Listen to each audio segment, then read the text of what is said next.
Hello students, hope you all are well and in a good health. Let me know you.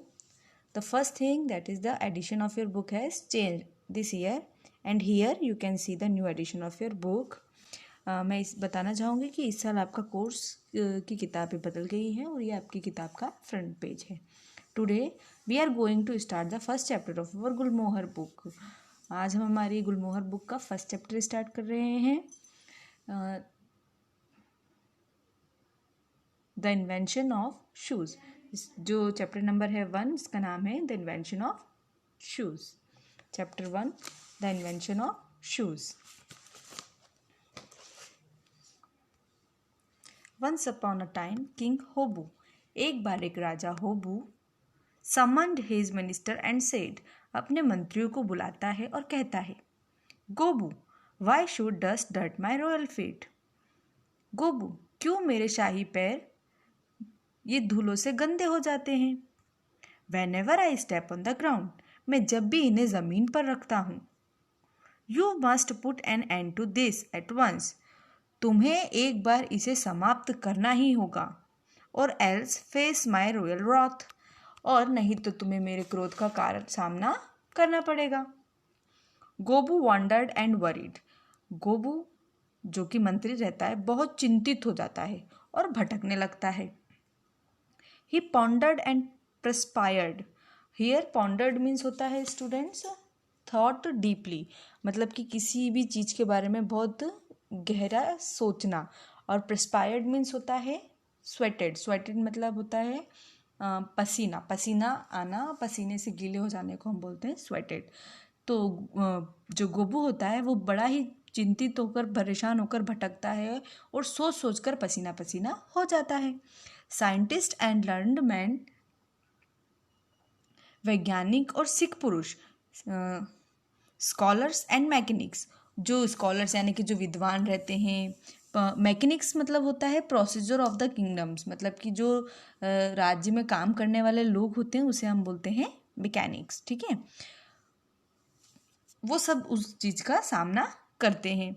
After think long and deep said. बहुत गहरी और लंबी सोच के बाद में वो कहते हैं क्या.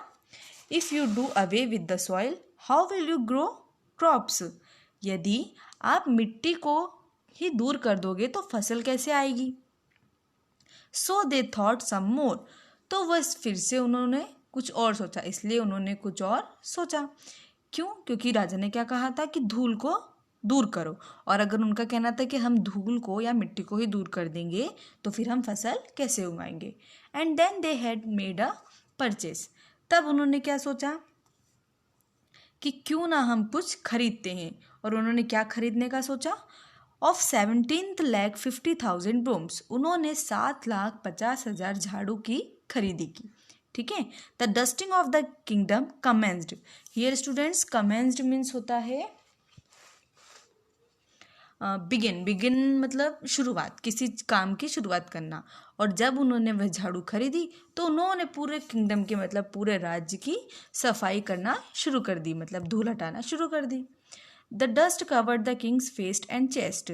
जो धूल थी उसने राजा के चेहरे और छाती को कवर कर लिया. People cuffed and choked. जो वहाँ के लोग थे वे खांसने लगे और उनका दम घुटने लगा. Then 21 lakh water carriers set out with bags of water. अब क्या हुआ कि उस धूल को हटाने के लिए और मिटाने के लिए क्या करा गया कि 21 लाख पानी के बैग्स मंगवाए गए. मतलब लोगों द्वारा पानी की जो कैंस होती है वो उनसे मंगवाए गए. They ran all over. वे सारी तरफ से भागे चले, इधर उधर भाग रहे थे और पानी ले करके डाल रहे थे. Ponds and lakes were soon overflowing with mud. जल्द ही क्या हुआ, तालाब और झीलें जल्द ही कीचड़ से लबालब हो गई. यानी कि उनका जो पानी खत्म हो रहा था तो उसमें से कीचड़ें अब नजर आने लगी थी. Water creatures perished while land creatures tried swimming. जल जीव में रहने वाले मतलब जो जल जीव थे, मतलब जो पानी में रहने वाले थे, वो मरे जा रहे थे. मतलब मर चुके थे आधे जानवर जंतु. जबकि और जो बाकी जो प्राणी थे जो ज़मीन पर रहते थे, भूमि पर रहते थे, वो क्या कर रहे थे, तैराकी की कोशिश कर रहे थे. मतलब नाव से जाने की और पानी लेने की कोशिश कर रहे थे. People sneezed and sniffed and suffered. लोगों को छींक आ रही थी, सिसकियां का सामना करना पड़ रहा था। The great man racked their great brain means, racked their great brains का मतलब होता है tried hard to think of something, tried hard of to think, tried मतलब बहुत कड़ी सोचना, ठीक है, मतलब बहुत मुश्किलों से सोच पाना और बहुत मुश्किल के बाद सोचना, दिमाग लगाना किसी चीज़ के बारे में, उसको बोलते हैं रेक्ड देयर ग्रेट ब्रेन्स। अभी सभी जो लोग थे वहाँ के, जो महान पुरुष थे, सभी क्या कर रहे थे, बड़ा दिमाग लगा रहे थे, और उनके सबके दिमाग झकझोर होकर रह गए थे, ठीक है।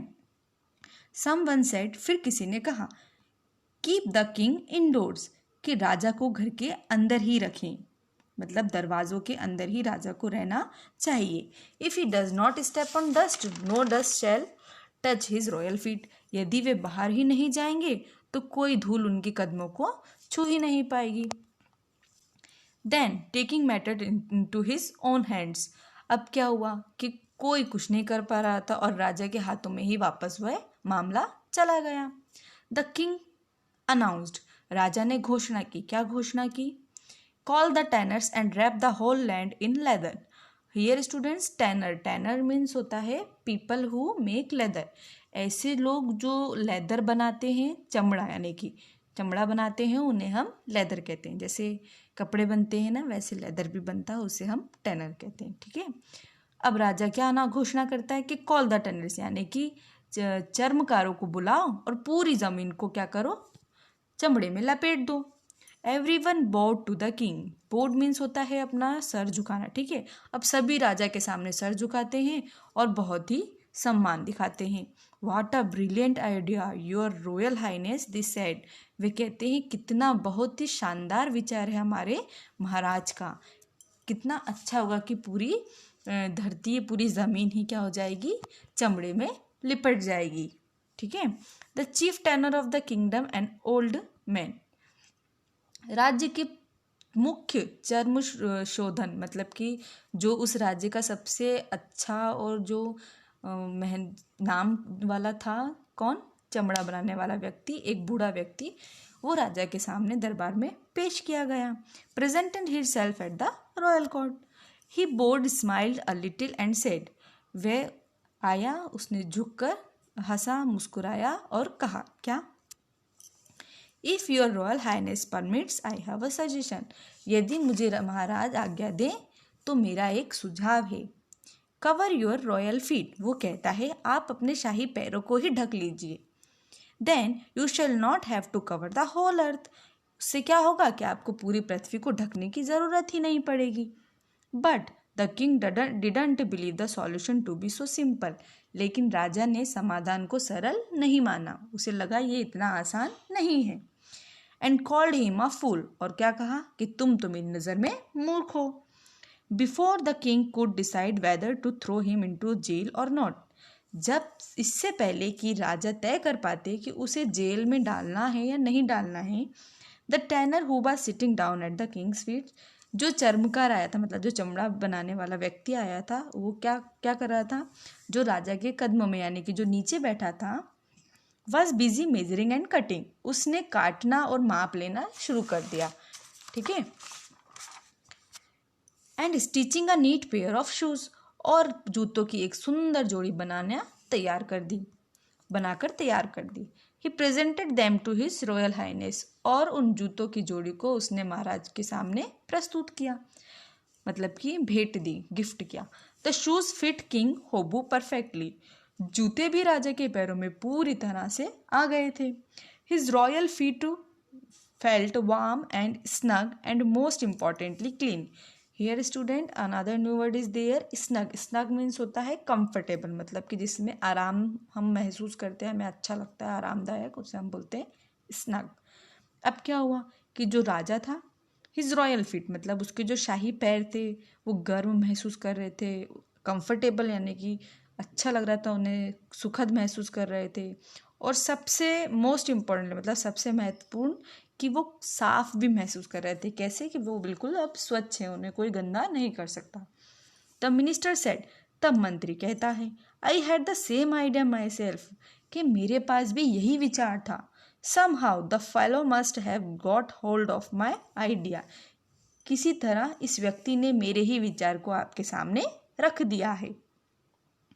Thus the shoes saved the royal feet, गोबू and the earth. और इस प्रकार जूतों ने शाही पैर, गोबू और पृथ्वी को बचा लिया. Okay students, so here is the wonderful story of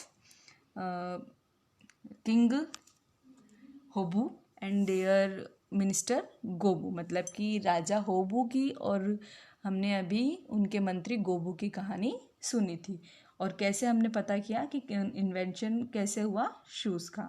ठीक है. Please complete your whole work through the PDF I send to you. through the PDF sent to you, and if you have any doubts regarding this video, you can comment me in the comment section below the video. Okay, thank you. Till then, be happy, stay home, stay safe. Thank you.